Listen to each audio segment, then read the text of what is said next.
Alors l'exercice qui vient maintenant va être très difficile. Chantal, j'ai besoin de Chantal pour ça. Sinon, je me sens un peu tout seul. Nous allons faire un exercice.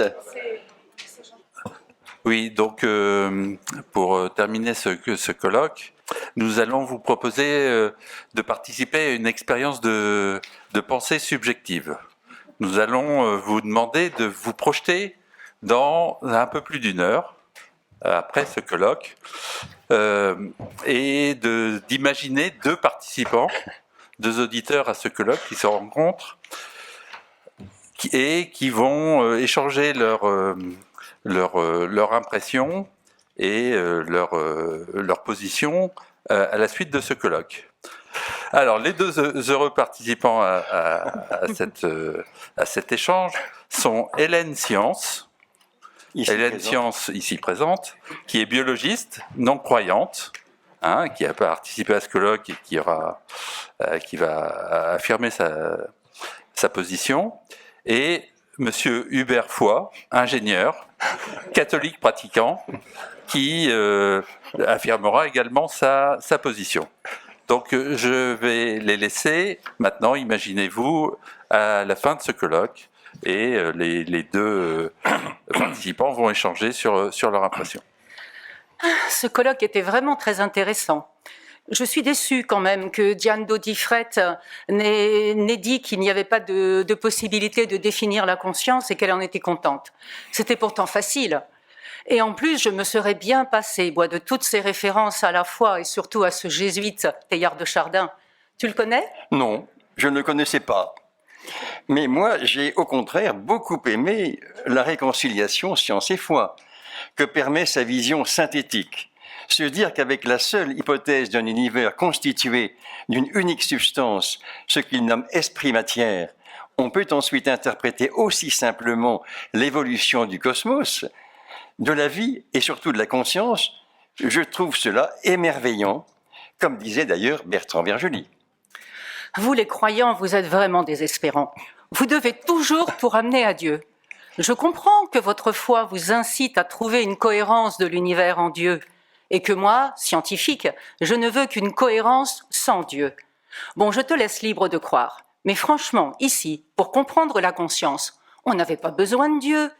Tu connais la célèbre formule du docteur Cabanis au XVIIIe siècle, qui disait « le cerveau produit la conscience comme le foie sécrète la bile ».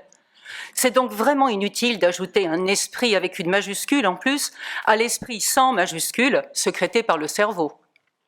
C'est vous, les scientifiques, qui êtes étonnants.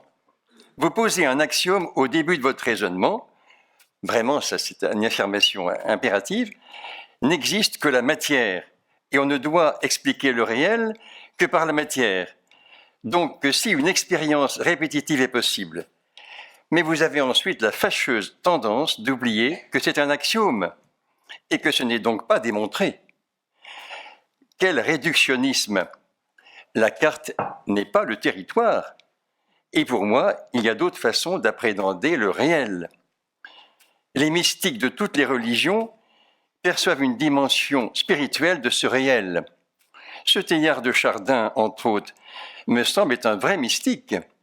Doublé d'un vrai scientifique, il me semble avoir été capable de se placer sur la face matière quand il raisonne en scientifique, mais il peut aussi se placer sur la face spirituelle lorsqu'il perçoit en mystique. Moi, je trouve vraiment intéressante son hypothèse de substance biface. Enfin, Hubert, l'existence d'une face spirituelle n'apporte rien de plus à la compréhension de la conscience. Elle a été débusquée, cette conscience, et elle est totalement matérielle. Tu as compris qu'il y avait au moins 2 réseaux cérébraux identifiés par des scientifiques, et Norinchel a confirmé dans la table ronde. À chaque instant, ton cerveau est soumis à une multitude de perceptions qui restent inconscientes, et ne deviendra conscient que celle sur laquelle se porte ton attention. Cela entraîne alors l'embrasement d'un des réseaux, celui que l'on nomme espace neuronal de travail conscient, ENTC, et te voilà conscient de cette perception uniquement. Mais si le deuxième réseau, celui qui est nommé structure médiane cérébrale, ou SMC, si lui aussi il est activé, alors cette perception conscientisée sera aussi reliée à ton sentiment de moi. La perception sera alors perçue comme une pensée personnelle. Les scientifiques disent que la pensée est alors auto-référencée. Comme Jean-François Petit l'a rappelé, Jean-Pierre Changeux le disait déjà dans les années 80, nous sommes des hommes neuronaux. Il n'y a rien à trouver. Il faut te faire une raison et renoncer à voir ta conscience comme l'expression d'un Dieu créateur, comme un esprit immatériel, revêtu de chair et d'os, comme nous a dit Michel Bitbol. Ce quelque chose qui... je me souviens plus. Ce quelque chose qui voit autant que je vois. Ou comme le fait Teilhard, comme une conscience individuelle en lien de continuité avec une conscience cosmique, avec laquelle on convergerait à la fin des temps, comme nous a dit François Heuvet. Je refuse de te suivre, Hélène, car c'est aberrant et en plus traumatisant de me dire que mon moi ne serait formé que par la succession de ces petits flashs de conscience dans mon cerveau. Tu penses vraiment que mon moi ne serait que cette illusion créée par ma propre conscience pour se vivre dans un réel tout aussi illusoire? Quelle horreur pour moi, chrétien, que cette impermanence de type bouddhiste. Et tu sembles aussi oublier d'autres approches expérimentales. Je t'en citerai deux. La première, c'est celle réalisée en 1966 par Clive Baxter, lorsqu'il a branché par jeu la plante de son bureau sur le polygraphe qu'il venait d'inventer et qu'il a vu les enregistrements se modifier parce qu'il touchait une des feuilles avec son crayon et littéralement s'affolait parce qu'il formulait dans sa tête l'intention, dans sa tête seulement, l'intention de brûler l'une de ses feuilles. Et s'affolait encore davantage parce qu'il recherchait une allumette ou qu'il chassait une araignée qui vivait dans la plante. Il a alors interprété cette sorte d'empathie comme étant due à une sorte d'énergie pensive reliant tous les êtres vivants entre eux et avec l'univers. La conscience pourrait donc bien être externe à notre cerveau et partagée par tous les êtres vivants et pourquoi pas par le cosmos tout entier, comme Emmanuel Ransford en fait l'hypothèse, en se plaçant au niveau quantique de la matière. Non, oublie Hubert. Plusieurs scientifiques ont voulu refaire cette expérience de Baxter à l'époque. Personne n'a jamais réussi. Et une expérience non reproductive doit être rejetée. Tu sais en plus ce qu'il a répondu à ses détracteurs? Qu'il fallait enregistrer la réaction de la plante, mais qu'il ne fallait pas regarder l'appareil pendant l'enregistrement. Donc, on croit rêver, non? Ça marcherait, mais seulement si on ne regarde pas. Et pourquoi pas? En physique quantique, la matière se comporte soit comme une onde, soit comme une particule, selon l'appareil de mesure que l'expérimentateur utilise. J'ai été séduit par cette hypothèse d'holo-matière. En fait, l'observation est une interaction entre mon œil et le chaîne observée. Surtout que les expériences ont été refaites très récemment, en 2016, sur des groupes de tomates. Ils ont branché l'une d'entre elles et quand ils blessaient une autre tomate de la grappe, ils obtenaient une variation des enregistrements électriques. Variation qui se produisait encore le lendemain quand le tueur de tomates ne faisait qu'entrer dans la salle. Ils ont parlé de biocommunication cellulaire qui concernerait tous les êtres vivants et aussi de champs quantiques informationnels. Oui, j'ai lu un compte-rendu de ces récentes expériences.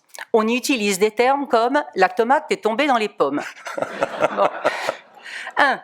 Je pense qu'on cherche à manipuler l'opinion en utilisant ce mot de quantique à toutes les sauces pour camoufler un vernis pseudo-scientifique. Tout ce qu'on ne comprend pas encore. Et 2. L'homme veut toujours tout anthropomorphiser, comme s'il était encore le centre de l'univers. Cette époque-là est révolue, crois-moi. On doit, depuis les Lumières, avancer dans la droite ligne de la raison. Et les EMI, expérience de mort imminente, les OBE, expérience de sortie de son corps, les perceptions sous hypnose, qui sont actuellement relatées dans tellement de livres et dans tous les pays, c'est un phénomène de mode aussi que tu balances au panier? Bien sûr, les scientifiques ont montré que le cerveau semble s'emballer quand il est en état de stress, donc bien évidemment à l'approche de la mort. Dans le dernier numéro de Science et Avenir, on trouve une courbe donnant l'état actuel des connaissances dans ce domaine de l'approche de la mort. Il a été mesuré scientifiquement qu'entre 30 secondes et 5 minutes après un arrêt cardiaque, l'électroencéphalogramme diminue peu à peu. Mais juste avant de s'annuler totalement, et jusqu'à 10 minutes après l'arrêt cardiaque, se produit une énorme vague électrique de très grande ampleur qui parcourt le cerveau. Les neurobiologistes l'interprètent comme étant due à la sortie de glutamate et des ions potassium hors des neurones, privés de dioxygène par l'arrêt du cœur. C'est donc une sorte de feu d'artifice terminal du cerveau avant l'extinction totale. Avec une telle activité, il semble normal de voir défiler sa vie, des images lumineuses de tunnels et des personnes aimées, accueillantes. C'est tout simplement des images de dopage, l'autodopage d'un organe qui se dégrade par manque d'oxygène. Il est alors tout à fait normal que les personnes qui sont réanimées au cours de cette phase décrivent des impressions de paradis, d'unité, d'amour inconditionnel. Oui, ils les ont bien vues, c'est sûr, mais c'est seulement dû à un mécanisme chimique dans un cerveau qui meurt. Il leur faut seulement un peu de temps pour mourir. Et l'utilisation de techniques de réanimation en milieu hospitalier fait que certains individus reviennent à la vie et racontent. Ce laps de temps est d'environ 10 minutes actuellement, mais ce temps ne peut qu'augmenter avec l'amélioration des techniques. Tu sais que d'après Science et Avenir, le recueil de notre survie dans cet état de mort clinique, arrêt du cœur, de la respiration et électroencéphalogramme plat, est actuellement de 18 heures. C'est un homme de 51 ans, victime d'un AVC à Montpellier. Oui, mais beaucoup de mystiques et dans toutes les religions ont décrit de telles visions sans AVC préalable et sans réanimation. Oui, pourquoi pas? Ces personnes dites mystiques pourraient avoir un cerveau plus sensible que les autres à ce genre de phénomène physiologique. De plus, il s'impose des conditions de vie parfois si drastiques avec jeûne, séances interminables de prière, de méditation, que le cerveau est sous-alimenté et ainsi en état de stress permanent. Et il pourrait générer à ce moment-là de telles visions. Et je peux te donner 2 preuves supplémentaires. 1. La prise de produits psychotropes qui provoquent des voyages et des visions, exactement du même type que les EMI, donc par simple effet chimique sur des neurones. Et 2, on a enregistré le même feu d'artifice cérébral chez des rats, juste après avoir provoqué un arrêt cardiaque les conduisant à la mort. Ne crois-tu pas, Hélène, qu'il faudrait déjà savoir si le rat a une conscience pour utiliser cette expérience pour invalider les EMI vécus par un homme? Il me semble qu'aucun scientifique ne pourra jamais prouver que cette vague électrique cérébrale terminale génère aussi chez les rats des images de paradis des rats. Et surtout, comme toi, si rationnel, penses-tu prouver une perception subjective par une expérience objective? Il me semble que les scientifiques outrepassent ici sa limite objective. Tu ne crois pas? Jean-François Petit l'a bien dit hier, les neurosciences ne doivent pas se permettre de conclure dans des domaines hors de leur champ.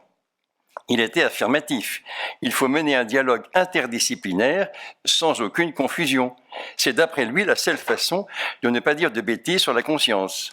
Oui, tu as raison. Il a bien insisté en effet sur la vigilance qu'il faut maintenir. Car il a noté qu'on peut facilement sortir d'un domaine et entrer dans un autre sans en être conscient. Donc un scientifique ne peut pas se permettre de tester une hypothèse objective par une expérience subjective. D'accord, je ne parle plus des rats. Et pour les obéilleurs, expérience de sortie du corps, tu as aussi sûrement une interprétation scientifique à ce type d'expérience. Oui, désolé Hubert. Il y a l'expérience faite par Olaf Blank, neurologue à Genève, en 2002. Il avait implanté des électrodes dans le gyrus angulaire d'une femme épileptique. Et quand il a stimulé le gyrus droit, la femme a dit se sentir hors de son corps, comme en lévitation. Et elle a décrit des perceptions visuelles et somesthésiques, sensations de chaleur, pression tactile, vibration, étirement. Et ensuite, quand il a stimulé son gyrus gauche, elle a dit avoir l'impression de sentir une présence derrière elle, tu vois, un peu comme un fantôme. Les scientifiques ont alors affirmé avoir trouvé la zone cérébrale responsable des perceptions d'OBE. Une telle stimulation des gyrus droit et gauche se produirait donc aussi pendant le feu d'artifice terminal que je t'ai décrit, qui précède la mort définitive. Les 20% de personnes qui décrivent vivre des sorties de corps pendant leur EME ont peut-être des gyrus plus sensibles que ceux qui ne décrivent rien. Oh, je reste peu convaincu, Hélène, car ces personnes ne décrivent pas que ce genre de sensations, mais certaines peuvent décrire ce qui se passe dans un autre endroit. Certains racontent ce qui s'est passé dans la salle voisine et à un autre étage de l'hôpital. Et même certains racontent avoir vu ce que faisaient leurs enfants à ce moment précis, à l'autre bout de la terre. Un homme aussi a été capable de lire le nom du fabricant de la table d'opération qui était pourtant inscrite sous la table où il était couché. Comment tu l'expliques autrement que par une expansion de conscience à la sortie d'un esprit hors du corps ? Non, alors là, je sèche. Bon, mais il faudrait vraiment pouvoir vérifier tout ceci très scientifiquement et non se fier à de simples témoignages subjectifs. Et il reste aussi beaucoup d'autres inconnus. L'inconscient, entre autres, que nous a présenté Dominique Vibrac, qu'il soit vu par Freud ou par Jung, il est tout aussi mystérieux que la conscience. Les scientifiques parlent seulement d'inconscient cognitif. Notre cerveau est une machine limitée dans une boîte crânienne, qui est limitée en volume. Donc tout ce qui survient dans ma vie ne peut pas être amené à la conscience. Il reste donc du non-conscient, qui doit s'accumuler quelque part dans mon cerveau. Dominique Vibrac nous a bien expliqué que les rêves servaient à évacuer ces fragments non conscientisés dans les rêves. Donc poursuivons l'étude du cerveau vers toujours plus de connaissances des liaisons entre les zones cérébrales et aussi vers plus de connaissances des neurotransmetteurs. La conscience est entièrement matérielle et sera bientôt totalement comprise, c'est certain. Reconnais-le, nous ne sommes que des boîtes à gènes. Relis les ouvrages de Richard Dawkins. Le gène est égoïste, centré sur lui. Quant à notre cerveau, ce n'est qu'une boîte à molécules, facile à tromper et à manipuler avec quelques produits psychotropes. Tu sais qu'il existe une discipline scientifique, on l'appelle la neurothéologie, qui cherche Dieu dans le cerveau. Certains scientifiques disent même avoir identifié le gène de Dieu. Dean Hammer, en 2005, a ainsi identifié le gène VMAT2, qui interviendrait dans la régulation de nos émotions, en donnant un sentiment de confiance générale, une grande ouverture, de l'empathie et la croyance en un autre monde. Et ce, tout simplement parce qu'il coderait pour une molécule transportant des monoamines au niveau de certains neurones. Toute quête religieuse serait ainsi codée génétiquement dans le cerveau et serait donc au moins en partie innée, et l'environnement familial et culturel ferait le reste dès la prime enfance. La religiosité serait programmée dans le cerveau comme un conditionnement de Pavlov. Un organisme américain a récemment évalué à 84% le pourcentage de croyants dans la population du globe et à 63% le pourcentage de personnes appartenant à un groupe religieux. Et il a conclu que le genre humain est programmé pour croire. Croire serait un trait adaptatif positif dans l'évolution puisqu'il privilégie l'empathie sur la concurrence. Et alors une conscience quantique, comme nous l'a présenté Emmanuel Ransford, interloquant, non ? Tu sais, on veut faire dire n'importe quoi au quantique. Alors les physiciens eux-mêmes ne sont pas d'accord sur ce qu'il est. Ondes, particules, les deux, parfois l'un, parfois l'autre. C'est trop facile, tu ne trouves pas, de déplacer le problème de la conscience vers un niveau quantique aussi mal compris lui-même. Allez, reviens sur Terre, Hubert. Nul besoin de conscience cosmique, de conscience universelle, de conscience suprême. Contentons-nous donc déjà d'étudier la conscience au niveau cérébral, avant de mener des élucubrations quantiques. Et plus vite on l'admettra, plus on pourra avancer avec raison vers la connaissance. L'esprit a été démystifié, c'est enfin le siècle de la raison. Je suis d'accord avec la citation d'Ernest Renan qu'a donnée Bertrand Vergely. Ce ne sont plus les idées qui mènent le monde, mais le monde qui mène les idées. Et une conscience externe au cerveau, celui-ci ne serait pas en nous que le récepteur de vibrations qui existerait partout dans le cosmos, comme un poste de radio qui reçoit des ondes externes. L'astrophysicien américain Carl Sagan va jusqu'à dire « Nous sommes un moyen pour le cosmos de se connaître ». Tu prends vraiment au sérieux l'hypothèse d'une conscience externe, cosmique, universelle, avec un cerveau simple récepteur ? C'est une hypothèse, bien sûr, mais pourquoi pas ? Tout ce que tu me racontes sur la mort clinique et l'activité cérébrale est interprétable de deux façons bien différentes, mais tout aussi valables l'une que l'autre, me semble-t-il. 1. L'interprétation pourrait être « le cerveau est un organe complexe qui produit la conscience par des mécanismes physiologiques neuronaux. À la mort clinique, quand l'apport d'oxygène s'arrête, la conscience s'arrête, comme le poste de radio, qui n'a plus de pile. Mais on peut aussi faire une deuxième interprétation. La conscience est externe et le cerveau n'est qu'un organe récepteur de celle-ci. Quand le cerveau n'est plus oxygéné, il ne reçoit plus comme une radio dont on enlève les piles. Et alors la conscience cesse aussi. Tu vois bien que les deux interprétations sont possibles et en plus, cette hypothèse de conscience externe permet d'expliquer tous les points mystérieux précédents. Les états de conscience modifiés, comme les expansions de conscience décrites au cours des OMI et des OBE, mais aussi l'hypnose, les médiums, le chamanisme. Il y a même un jésuite qui a écrit un livre sur les yeux de ma chèvre, François V. Et toutes les expériences des mystiques de toutes les religions. Non, Hubert, je n'y crois pas. Notre cerveau est comme un ordinateur. Diane Dodifray a dit que l'homme était venu au monde sans mode d'emploi. Mais on va le trouver, ce mode d'emploi. Les impulsions électriques générées par nos neurones sont des données immatérielles que le cerveau peut stocker et qu'il peut aussi échanger avec les autres cerveaux. Sur le même modèle que son cerveau, l'homme a donc créé des machines avec lesquelles il peut échanger par des interfaces cerveau-machine. La conscience est formée comme l'information contenue dans un ordinateur. C'est un simple ensemble de données numérisables. On peut donc envisager de les désincarner au sens propre du terme, de la même manière qu'on stocke les données d'un ordinateur sur un disque dur externe. Si je te comprends bien, nous étions des boîtes à gènes, mais tu nous emmènes aussi droit vers l'homme-machine, vers le transhumain de Mark Zuckerberg, et Ray Kurzweil, le pape de concept du transhumanisme et fondateur de l'université de la singularité dans la Silicon Valley. Le créateur de Facebook aussi est celui d'Elon Musk, le patron de Tesla, de SpaceX, les deux grands champs de la Silicon Valley. Et oui, en effet, pourquoi pas. Le père Magnien nous l'a dit ce matin. Certains parlent de conscience artificielle, puisque les NBIC sont capables aujourd'hui de fournir des moyens techniques permettant de modifier l'état de conscience de l'humain. En effet, si les pensées ne sont que de la production d'ondes électriques par un organe, le cerveau, il est facile de les isoler de ce cerveau et de les mettre dans une machine. Et on pourra tout aussi facilement modifier nos pensées en apportant des données dans le cerveau par les électrodes implantées. Je t'ai parlé des interfaces de lecture de nos pensées, mais tu sais qu'on a su faire aussi des interfaces d'écriture dans le cerveau. C'est ainsi qu'un tétraplégique américain, Eric Sorto, a été doublement implanté. Et après, il lui a fallu 2 ans d'entraînement, mais il a été capable de faire des mouvements tellement précis avec sa prothèse de bras qu'il est capable de boire une bière sans aucune aide. La communication si facile entre les ondes cérébrales de l'homme et la machine numérique ouvre l'ère de la biotechnologie. Et on pourra utiliser les formidables facultés de vitesse de la machine. C'est actuellement notre corps de chair, de matière qui nous limite.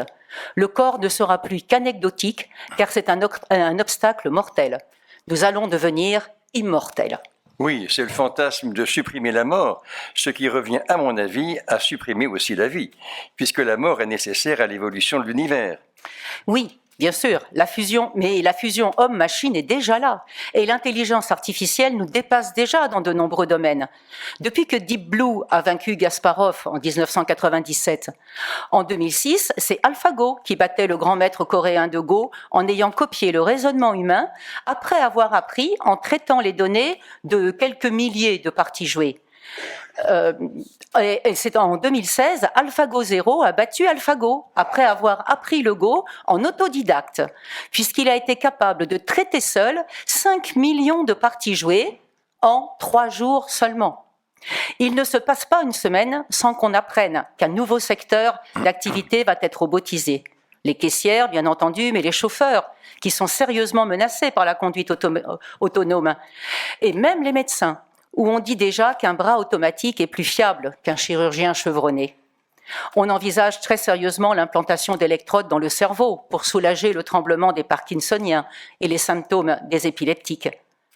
Il faut se rendre à l'évidence, Hubert. Après Copernic, Descartes, Darwin, Freud, les technosciences enfoncent le clou encore plus profondément dans l'orgueil humain. En mécanisant l'homme, elles mécanisent aussi son esprit, en le fondant de plus en plus avec la matière. C'est un monisme matérialiste, salvateur du joug des croyances. C'est un monisme matérialiste qui nous sauve du joug des croyances anciennes, ce qui justifie d'implanter des interfaces dans notre cerveau pour modifier ou augmenter les capacités humaines. Et à mon avis, c'est la seule façon qu'a l'homme d'être compétitif avec les machines qu'il a lui-même créées. Il faut donc accepter de devenir des hommes augmentés. Et tu vas me parler aussi des guerriers augmentés. Il aura le sens ultra aiguisé de Spider-Man, la réactivité immédiate de Superman, la force de Hulk, mais surtout une absence totale de peur et de morale, des drones humains sans peur et sans reproche. Oh là, stop Hubert, là je commence à paniquer moi aussi. Mais n'est-ce pas ce que ce jésuite Teilhard de Chardin nous incite à penser avec son hypothèse d'esprit-matière ? Si, comme on le dit au cours de l'évolution, l'esprit émerge de la matière et prend peu à peu le pas sur celle-ci, alors la dématérialisation est en cours. Crois-tu que nous pourrions n'être plus que des esprits dans une machine ou un cerveau greffé sur un corps de robot ? Je reconnais que moi aussi je m'interroge et je panique. Mais cela dit, il faut s'interroger sur ce constat. On parle beaucoup de réalité augmentée, mais il est plus important encore de reconnaître l'émergence de ce que nous pouvons appeler une conscience augmentée. Cette conscience sociale, de plus en plus englobante, que nous donne l'information planétaire, incessante en temps réel, on l'évoquait tout à l'heure par les questions. La réalité augmentée est une technologie numérique dont les succès utilitaires est évident.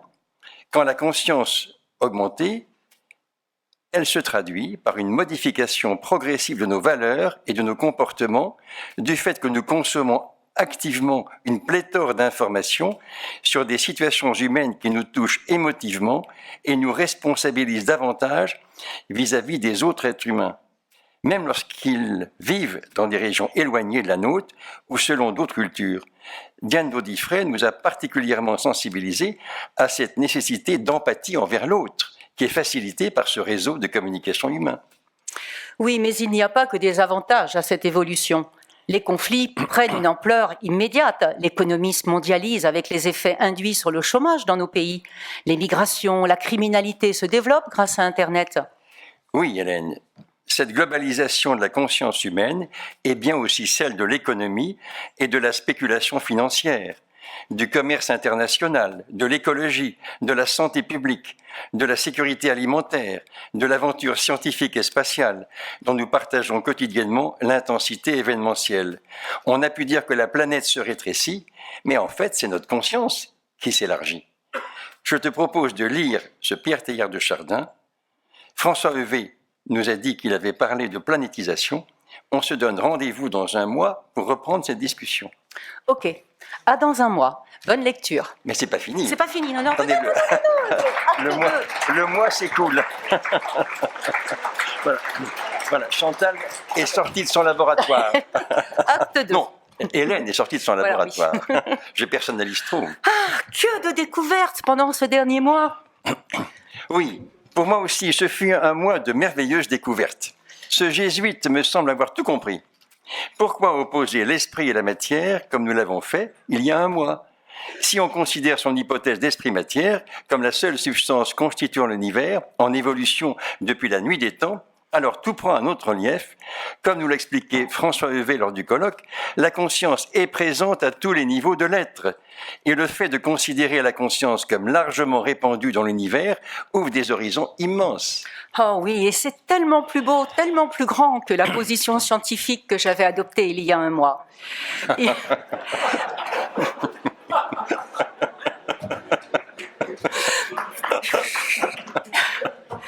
Il me semble aussi que tout a pris un merveilleux relief. Comme l'a si bien dit Bertrand Vergely, c'est un émerveillement sans fin. Devant cet univers où tout est interrelié. Les vibrations musicales que nous ont offertes Dorota et Marianne ont pris aussi pour moi une amplitude cosmique et spirituelle que je n'avais pas perçue il y a un mois. La pensée de Teilhard donne vraiment le goût de vivre et d'agir. Et depuis un mois, je suis en pleine démaîtrise, comme a dit Diane Godifrey. Oui, Teilhard nous dit que Dieu fait moins les choses qu'il ne les fait se faire. La conséquence est que cet homme, que l'homme, que Teilhard a écrit avec une majuscule, puisqu'il parle de l'homme conscient d'être conscient, c'est donc cet homme flèche de l'évolution, qui est appelé à agir et à bien agir pour poursuivre l'évolution de l'univers.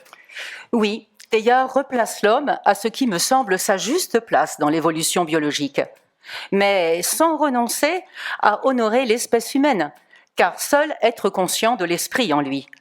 Sa responsabilité devient vraiment énorme dans l'univers, et plus prosaïquement sur la Terre. Une responsabilité qui se traduit par le respect pour la totalité du monde vivant, et pour la planète, comme nous l'a dit le pape François dans Laudato Si, en parlant de notre maison commune. Respect pour ces animaux que Norinchais nous a présentés si riches en sagesse. Respect pour les végétaux dont dépend notre alimentation. Respect pour les eaux, les minéraux en quantité limitée sur cette terre. Et respect pour l'humanité, où les hommes sont si étroitement interdépendants. C'est une véritable ode à la terre, à l'esprit de la terre, comme dit Teilhard, que nous devons mettre en place.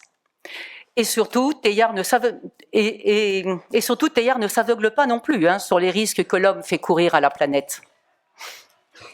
Et si Teilhard, qui meurt en 1955, ne prend pas part, du moins directement, au début sur la conscience et sur les risques du transhumanisme que nous avons évoqués il y a un mois, sa position n'a pas moins été nette et surtout tellement porteuse de sens. Son hypothèse d'esprit-matière est une forme de panpsychisme, puisqu'il perçoit l'esprit comme immanent dans la matière et émergeant de la matière au cours de l'évolution. Mais Michel Bidbol nous l'a bien dit dans son exposé, ce n'est pas un panpsychisme contemporain, mais un panpsychisme spirituel et chrétien. Pour lui, la conscience n'est pas réduite à la simple production électrique d'un cerveau matériel, mais elle est en lien, en interrelation étroite, avec une conscience plus large, universelle, divine, avec un Dieu transcendant créateur. Et je comprends maintenant que c'est ce lien étroit d'interrelation que perçoivent les personnes vivant une EMI à l'approche de la mort. J'y reviens. Oui, mais cette fois, tu as raison. Teilhard a très très bien décrit cette interrelation quand il dit que nous sommes immergés dans le milieu divin. Il nous décrit comme plongés dans un milieu où Dieu est présent, de tout temps et en tout lieu. Nous y sommes plongés, comme un poisson l'est dans l'océan. Mais ce dernier, l'océan, il est tellement grand et tellement étroitement entremêlé à la matière du poisson que celui-ci ne peut même pas le percevoir. Mais c'est pourtant l'océan qui le soutient, qui le nourrit et surtout qui le guide. Oui, c'est un réel guidage. Et Teilhard nous le décrit en disant que tout ce qui monte converge. Nous sommes ainsi tous appelés à être récapitulés en Christ, comme le disait aussi saint Paul avant lui. Oui, mais le monde n'est pas un monde de matière appelé à une dégradation anthropique irrémédiable, comme je le pensais encore il y a un mois. C'est un monde habité par l'esprit. L'esprit est premier et l'esprit sera dernier. Comme l'a dit Michel Bidbol, la transcendance est arrimée à l'immanence. Et c'est vraiment tellement, mais tellement plus beau. Alors le père Thierry Magnin nous a bien parlé d'une pensée aimantée par l'esprit. Il a bien expliqué que sous l'influence d'Oméga, l'évolution va vers l'esprit. Et tu te rappelles qu'il y a un mois, nous avions abordé le risque du transhumanisme, mais le progrès vu avec les yeux de Teilhard prend une toute autre dimension, puisque l'esprit est là, toujours présent, et qu'il guide ce progrès. Mais comme le rappelle le père Magnin, il ne faut pas confondre spirit and mind. Oui, et en lisant Teilhard, j'ai compris qu'il fallait différencier le mot « esprit », écrit avec une minuscule, qui est le produit du fonctionnement du cerveau, et le mot « esprit », écrit avec une majuscule, qui lui est premier et qui sera dernier. Il faut reconnaître que dans ses écrits, parfois Teilhard les confond aussi avec ces majuscules. Mais en les distinguant ainsi, nettement, je comprends mieux. Quand un scientifique regarde par la face matérielle, il voit l'esprit avec une minuscule. Mais sur la phase spirituelle, il perçoit l'esprit avec une majuscule. Et cette façon de voir éclaire tous les points mystérieux que nous avions relevés le mois dernier et donne une grandeur inouïe à l'homme, ou plutôt lui redonne une grandeur qu'il n'aurait jamais dû perdre. Oui, et puisque l'évolution va vers l'esprit avec un E majuscule, alors nous sommes appelés à faire nos actes, toutes nos œuvres pour lui, dans un esprit de convergence vers toujours plus d'union au sein de l'humanité. C'est tout à fait ça. Teilhard nous dit aussi que cette évolution est irrésistible, qu'elle ne peut échouer. Pourtant, il serait facile de douter de cette union de l'humanité qu'il décrit avec tant d'ardeur quand on voit la multitude des conflits, des guerres, des crises de toutes sortes qui jalonnent l'histoire de l'humanité. Mais j'ai compris que, ayant vécu 2 conflits mondiaux, Teilhard en était bien conscient. Et il parle de l'éternel tâtonnement de la vie. Pour lui, crise, tâtonnement font partie du chemin évolutif. C'est une idée tout à fait normale pour un biologiste qui a compris l'évolution. Beaucoup moins classique quand on parle de sociologie. Oui, la noosphère, cette sphère de pensée, de conscience générée par la biosphère, en est bien souvent agitée. Et le serrage planétaire, terme teilhardien, qui augmente jour après jour actuellement sur la planète, n'est pas fait pour relâcher la pression. Mais Teilhard ose nous dire que ce serrage est essentiel à la prise de conscience de l'homme. Et il ose même dire que c'est ce serrage de plus en plus prononcé qui l'incitera à prendre conscience de la nécessité de l'union. Précisément pour Teilhard, la guerre et les conflits sont les symptômes de l'évolution en cours. Il dit qu'elle se fait par crise et tâtonnement. Autrement dit, la guerre est normale pour lui, non pas en termes d'acceptable, mais tout simplement parce que nous mettons du temps à nous adapter et à résoudre les conflits de toute nature à l'origine de nos différends. Autrement dit, nous sommes dans un vaste mouvement permanent d'adaptation écologique planétaire. Oui, le père Magnien nous a aussi expliqué que Teilhard ajoute une force extraordinaire dans l'univers, celle de l'amorisation. Et alors, on peut penser la socialisation dans l'interaction des deux esprits, le mind et le spirit. Cet amour personnalise à l'intérieur d'une humanité qui est reliée au cosmos.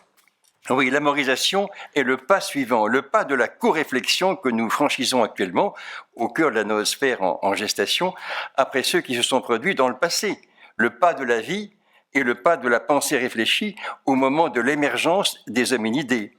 C'est à partir du pas de l'amorisation que Teilhard parle d'une évolution vers l'ultra-humain, qui n'a évidemment rien à voir avec le transhumaniste de Ray Kurzweil.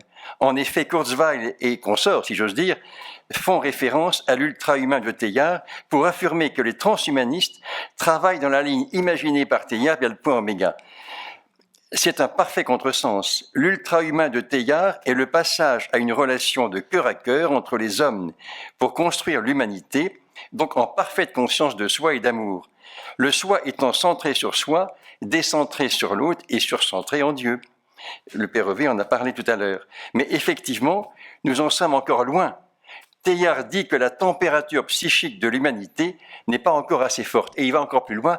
Il a dit inutile de se rapprocher tant qu'on n'est pas à un certain degré de température psychique. Oui, vivre en conscience devient alors un acte fondateur de chaque homme qui est conscient de sa responsabilité d'être participé à la création divine. Tout à fait. Il est intéressant de rapprocher la pensée de Teilhard de celle de Durkheim. En effet, pour lui, la société est beaucoup plus que la somme des individus. Elle est une représentation supérieure partagée, une conscience des consciences, qui a son propre fonctionnement global et une autorité qui finalement détermine les comportements individuels. Un élément systémique, dirait Gérard. La société est donc, selon Durkheim, supra-individuelle. Elle est un tout en soi, qui crée une effervescence collective. On le voit un peu dans la rue. Cette société évoque tout à fait le terme d'humanité de Teilhard en cours d'élaboration. Mais évidemment, l'échelle de temps de Teilhard est celle de la paléontologie sur des millions d'années. Il faut donc être patient. D'autant plus qu'à cette échelle, nous sommes des nouveau-nés balbutiants qui venons juste de naître. Qu'en penses-tu ? Je crois simplement que je vais adhérer à cette association des amis de Pierre Teilhard. N'hésitez pas. Qui sait, peut-être un jour serons-nous toi président et moi secrétaire général. Merci Teilhard pour cette magnifique vision toujours si porteuse de sens pour notre siècle. Et merci à vous tous pour votre chaleureuse présence et vos partages. Et surtout, un immense merci à tous nos intervenants. Nous osons espérer que l'esprit de nous tous, ici présents, stimulé par les apports du colloque, se conscientise vers une convergence planétaire.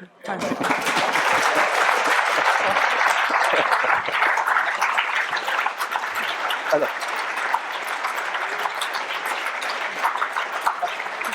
Vous êtes gentil. Merci. Maintenant que nous avons résumé le colloque de tous les intervenants, nous allons passer à l'interrogation écrite.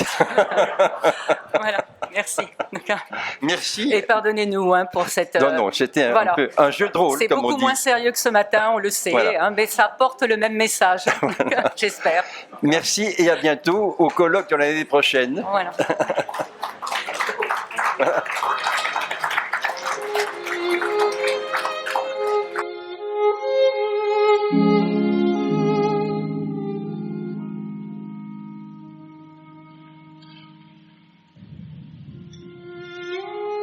Thank you.